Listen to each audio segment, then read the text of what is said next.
ಕಾರ್ಯನಿರ್ವಹಣೆ ನಿಯಮಗಳು 2026ರ ಪರೀಕ್ಷೆಯಲ್ಲಿ ಗಂಗಾವತಿ ನಗರಸಭೆಯ ಕಮಿಷನರ್ ಆರ್ ವಿರೂಪಾಕ್ಷ ಮೂರ್ತಿ ಕಲ್ಯಾಣ ಕರ್ನಾಟಕದಲ್ಲಿ ಮೊದಲ ಸ್ಥಾನ ಪಡೆಯುವ ಮೂಲಕ ಗಮನ ಸೆಳೆದಿದ್ದಾರೆ ಎಂದು ತಾಲೂಕು ಬಲಿಜ ಸಮಾಜದ ಅಧ್ಯಕ್ಷ ಸ್ಟ್ಯಾಂಪ್ ರಮೇಶ್ ಹೇಳಿದರು.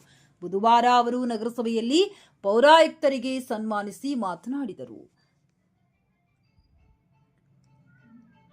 ನಗರದ ಸೌಂದರ್ಯ ಹಾಗೂ ಸ್ವಚ್ಛತೆಗೆ ಪೌರಾಯುಕ್ತರು ತುಂಬಾ ಶ್ರಮ ವಹಿಸಿ ಕಾರ್ಯನಿರ್ವಹಿಸುತ್ತಿದ್ದು, ಅವರಿಗೆ ಮತ್ತಷ್ಟು ಪ್ರಶಸ್ತಿಗಳು ಲಭಿಸಲಿ ಹಾಗೂ ಇನ್ನು ಉನ್ನತ ಹುದ್ದೆಗಳನ್ನು ಅಲಂಕರಿಸುವಂತಾಗಲಿ ಎಂದು ಹೇಳಿದರು.